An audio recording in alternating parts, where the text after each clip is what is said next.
நமக்கு மேல ஒருத்தன் இருக்கான், அவன் நம்மளை காப்பாற்றுவான் அப்படின்னு சொல்லி நம்புவோம்.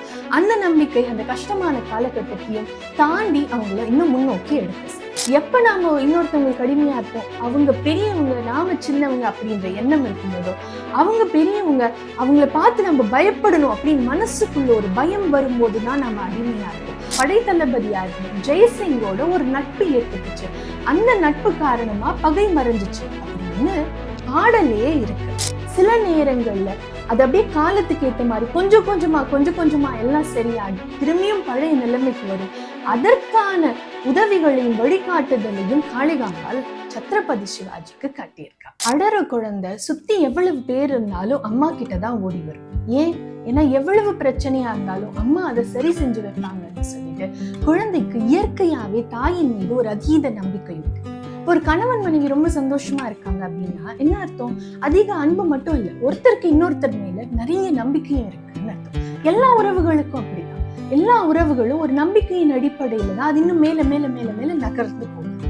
சில நேரங்கள்ல நம்மள வாழ்க்கை பின்னோக்கி தள்ளும் போது இல்ல ரொம்ப கஷ்டமான காலமா இருந்ததுன்னா அப்ப நம்ம மனசு இயல்பாவே இருக்கான், அவன் நம்மளை காப்பாத்துவான் அப்படின்னு சொல்லி நம்பும். அந்த நம்பிக்கை அந்த கஷ்டமான காலகட்டத்தையும் தாண்டி அவங்கள இன்னும் முன்னோக்கி எடுத்து செல்லும். அந்த நம்பிக்கையை பத்தி, அந்த இறை நம்பிக்கையை பத்தி தான் நாம இந்த சீரீஸ் ஃபுல்லாவே பார்க்க போறோம். வணக்கம், இது தெய்வானை டாக்ஸ் நம்பிக்கை நேரம்.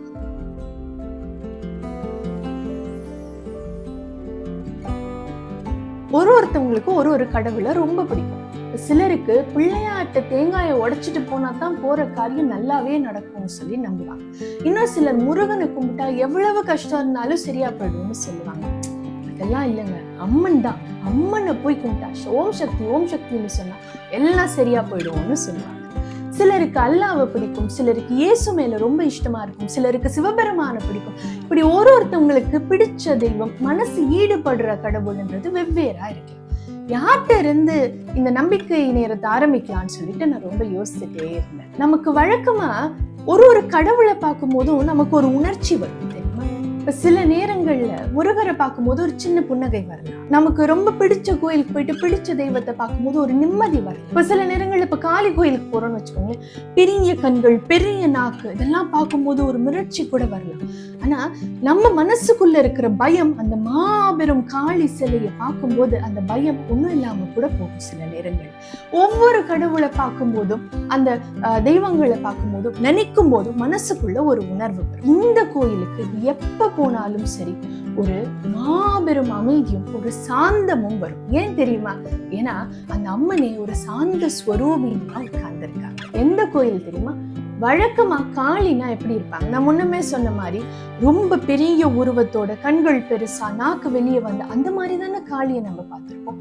ஆனா இந்த காளி சாந்த ஸ்வரூபினியா, சாந்தமே ரூபமாக ஒரு காளி அமர்ந்திருக்காங்க.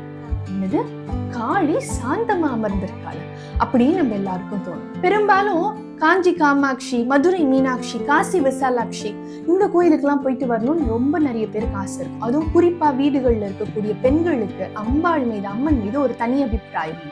அப்ப நான் சென்னையில இருக்கேன், இல்ல வேற ஊர்ல இருக்கேன், இங்க இருந்து காஞ்சிபுரம் வரைக்கும் போய் காமாட்சி அம்மனை பார்க்கணுமே அப்படின்னு சொல்லி ஒருவேளை தயக்கமா இருந்தா அந்த கவலையை தீர்த்து வைக்கதான் இந்த கோயில் இருக்குன்னு சொல்றாங்க. காமாட்சியின் அம்சமாகவே வீற்றிருக்கின்றார் நம்ம சென்னையில இருக்கக்கூடிய ஜார்ஜ் டவுன் பகுதியை சேர்ந்த காளிகாம்பாள். காளிகாம்பாள் கோயிலுக்கு நீங்க எல்லாரும் நிச்சயமா போயிருந்திருப்பீங்க. ரொம்ப பழமை வாய்ந்த அம்மன். காளிகாம்பாள் கோயில்ல நிறைய ஆச்சரியமான தகவல்கள் இருக்கு. நான் போய் என்னெல்லாம் சொல்லலாம் அப்படின்னு சொல்லி யோசிச்சுட்டே இருக்கும்போது லைப்ரரியில போய் தேடிட்டு இருக்கேன். அப்படி லைப்ரரியில போய் பார்க்கும்போது எனக்கு ஒரு நல்ல புத்தகம் ஒண்ணு கிடைச்சது.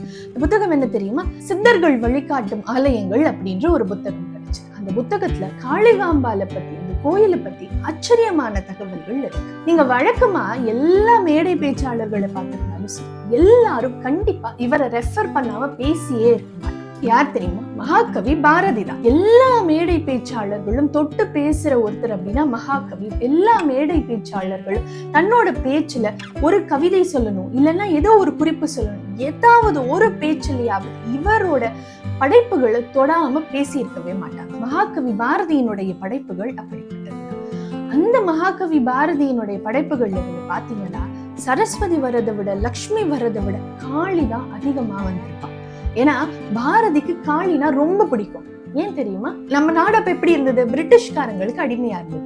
எப்ப நாம இன்னொருத்தவங்களுக்கு அடிமையா இருப்போம், அவங்க பெரியவங்க நாம சின்னவங்க அப்படின்ற எண்ணம் இருக்கும் போதோ, அவங்க பெரியவங்க அவங்கள பார்த்து நம்ம பயப்படணும் அப்படின்னு மனசுக்குள்ள ஒரு பயம் வரும்போதுதான் நம்ம அடிமையா இருப்போம். இப்ப இந்த பயத்தை போக்கணும்னா யாரால முடியும்? அது காளியால தான் முடியும்னு சொல்லி பாரதியினுடைய நிறைய பாடல்கள்ல காளி வருவா. பாரதிக்கு காளியின் மீது ஒரு தனி பிரியம் உண்டு. அப்படி பாரதியாரனுடைய அந்த காளி பாடல்கள்லாம் எடுத்து பார்க்கும்போது அதுல ரொம்ப பிரபலமா சொல்லக்கூடிய நிறைய பேர் பேசி இருக்கக்கூடிய ஒரு பாடல் யாதுமாகி நின்றாய் காளி. அந்த பாடலை பாரதி காளிகாம்பால நோக்கித்தான் பாடினாருன்னு சொல்றேன். இப்படி பாரதிய மட்டும் இல்ல, நிறைய பெரிய தலைவர்கள், நிறைய பெரிய மன்னர்கள்லாம் கூட காளிகாம்பால நோக்கி வந்திருக்கிறதா குறிப்புகள் இருக்கு. நம்ம வீர மன்னன் அப்படின்னா நமக்கு யார் முதல்ல ஞாபகத்துக்கு வருவா? நம்ம சத்ரபதி சிவாஜி தான். அப்படிப்பட்ட சிவாஜிக்கு ஒரு பீரியட்ல ரொம்ப கஷ்டமான காலமா இருந்திருக்கு போல. ஏவல் பில்லி சூன்யத்தால அவர் ரொம்ப கஷ்டப்பட்டாருன்னு சொல்றாங்க. அந்த மாதிரி குறிப்புகள் இருக்கு. அந்த மாதிரி ஒரு சங்கடமான துன்பமான பீரியட்ல நிறைய பகைவர்கள் வந்து நெருக்குகிற ஒரு பீரியட்ல என்ன பண்றதுன்னு அவர் யோசித்து அவர் எங்க வந்தாரு தெரியுமா? சென்னையில இருக்கக்கூடிய காளிகாம்பாள் கோயிலுக்கு தான் வந்தாரா. காளிகாம்பால மனமாற வேண்டி எல்லாம் சரியா போகணும்னு சொன்னாரு, வேண்டினாராம். அதுக்கப்புறம் நிஜமாவே எல்லா தீய சக்திகளும் விலகுச்சு, எல்லா பகையும் விலகிடுச்சுன்னு குறிப்புகள் இருக்கு. அது வந்து சும்மா நம்ம பல நேரங்கள்ல என்ன நினைப்போம், போய் கடவுள்ல சாமி கும்பிடும் போது அப்படியே ஒரு மேஜிக் மந்திரம் ஒரு சொடக்கு போட்ட மாதிரி இந்த படங்கள்ல வர மாதிரி சுத்தி எல்லாமே மாறிடும் அப்படின்னு நம்ம பல நேரங்கள்ல நினைப்போம். ஆனா அப்படி எல்லா நேரங்கள்லயும் நடக்கிறது இல்லை.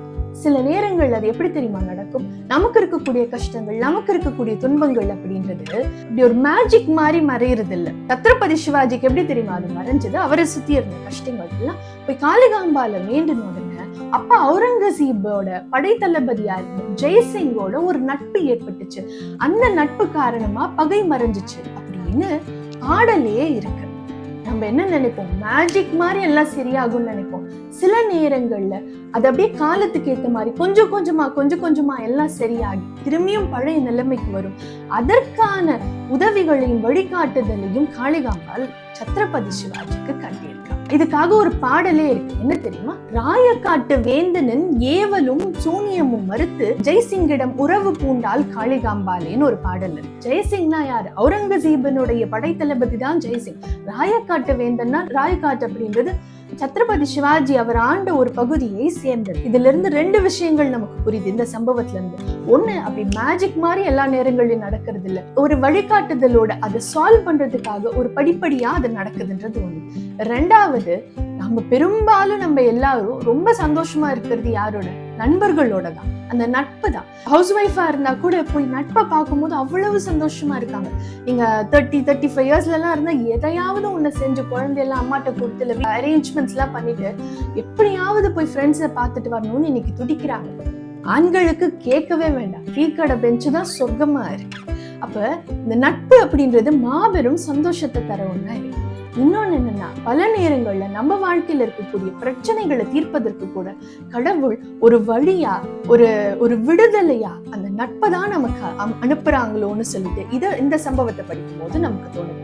ஏன்னா ஒரு நட்பு ஏற்பட்டுதான் பகை மறைஞ்சதுன்னு சொல்லி அந்த குறிப்புகள் சொல்லுகிறது. இந்த மாதிரி சத்ரபதி சிவாஜி, பாரதியார் மட்டும் இல்ல, நிறைய பேருக்கு காளிகாம்பாலால அவங்க வாழ்க்கையில இருக்கக்கூடிய துன்பங்கள் என்றது மாறி காளிகாம்பால் காளி நம்ம சொல்றோம். எப்படி இந்த காளி இவ்வளவு சாந்தமா இருக்கா அப்படின்னு நம்ம எல்லாருக்கும் ஒரு கேள்வி வரும். உண்மையிலேயே காளிகாம்பால் முதல்ல இருந்த கோயில்ல இருந்த அந்த காளியினுடைய சிலை பார்த்தீங்கன்னா பெரிய கண்களோடும் பெரிய நாக்கு தொங்க போட்டுட்டு ஒரு பெரிய உருவத்தோடு ஒரு மிரட்சியையும் கொடுக்கக்கூடிய ஒரு உருவமாகத்தான் இருந்தது. உக்கிரமா தான் காளி இருந்திருக்கா முதல்ல அந்த இடத்துல.